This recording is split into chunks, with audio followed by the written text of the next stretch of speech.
Okay, this is gonna be rambling. This is gonna be ranting. This is going to be blah blah blah. Yaps intro about 50 Cent's documentary Diddy The Reckoning. I just binged it last night till like 2 a.m. Like 3 a.m. So if you don't want to hear me talk, go to one of my other videos and watch that. Anywho, I don't even know how to collect my thoughts. I've been thinking about it since I watched it. I've been thinking about it when I went to bed, thinking about it when I woke up, thought about it when I was FaceTiming my friend, thought about it while I'm on YouTube, and I was like, you know what? I'm gonna make a video. Now.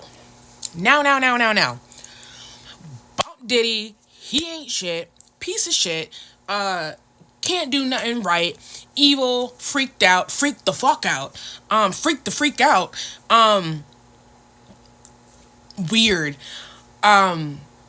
And with all that, I so understand. I do not sympathize with him because I sympathize to him at a certain point before he starts harming others. You can sympathize with abusers until they start abusing, then all that sympathy goes out the window because you have a choice to be better than that and you chose wrong. I can still see how he turned out to be the man that he is today, that we see today.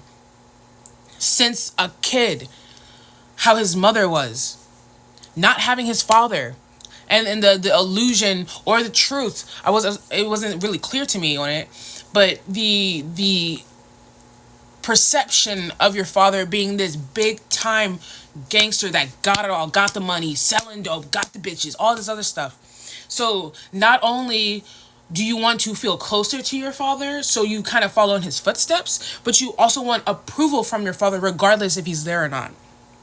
And that's exactly what that mindset was from an early age. And it did not help the way his mother would,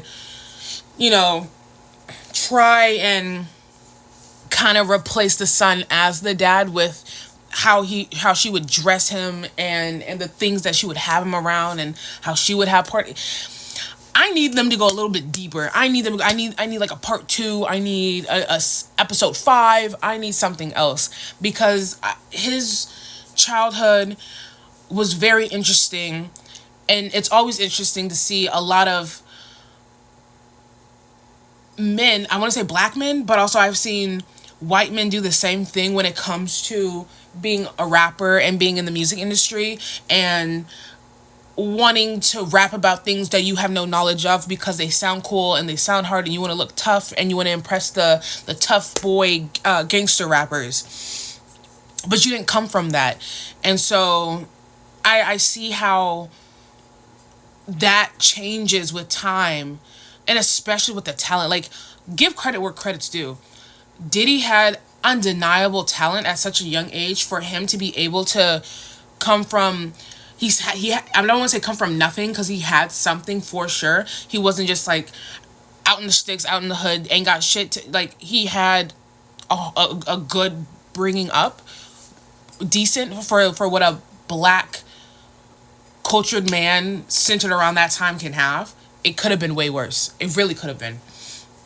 So I can see how all of that, I mean, sorry, I'm like, again, this is rambling, not a script. I'm like off the dome right now.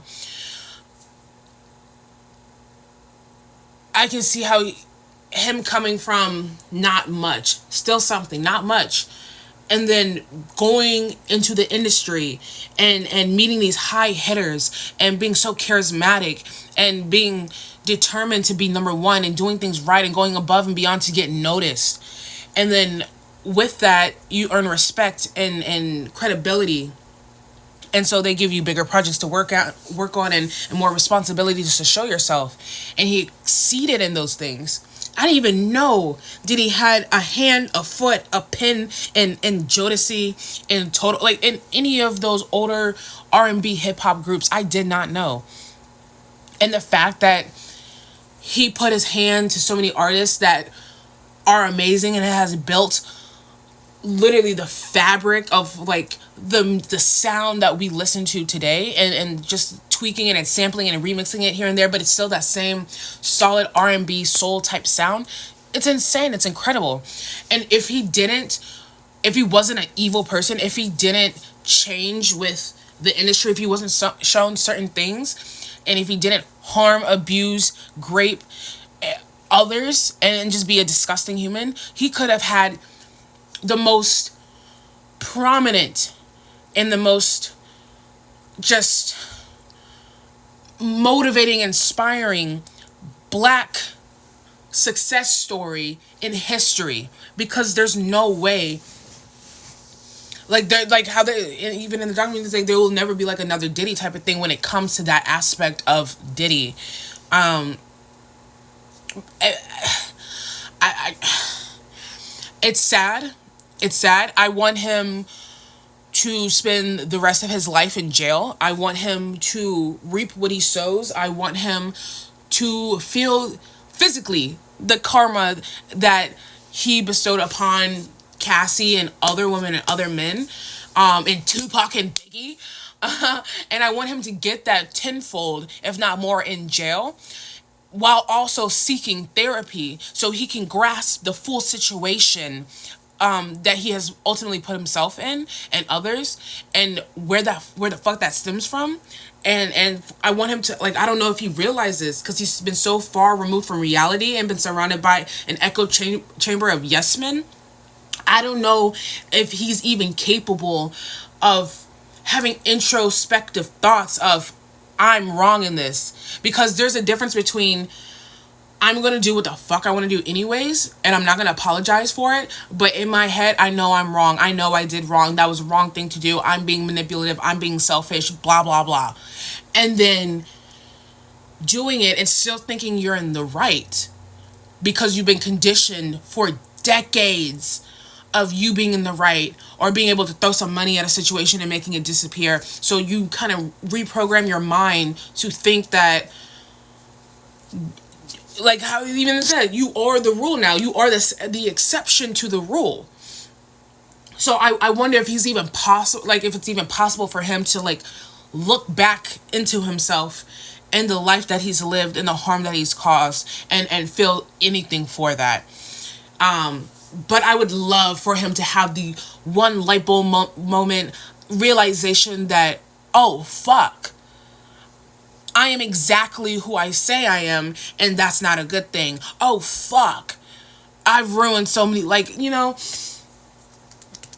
And the whole thing, hold on, I gotta collect my thoughts because it's almost 10 minutes. The thing of like being jealous that you're not as likable as other people, so you see who they're hanging around and you try to grab them and their friends, make buddy to ultimately eliminate them, the competition, the ops, and then take their girl, or the girl that they're talking to, doesn't matter if it's right then and there, or, you know, weeks later, months later, years later, but just to say that I had Tupac's girl, I had Biggie's girl, I had Mac D, like, you know, it's so, like, he puts on such a big, grandiose personality and ego and pride, like he's some big lion, and really he's so small. He's so insecure. He's so small. He was nerdy. He was ugly. He was weird. And he thinks having money and a little bit of power is gonna fix that. You can't make people, I mean, I guess you can, but like, you can't make people like you, and you can't force people to like you or want to do what you want to do.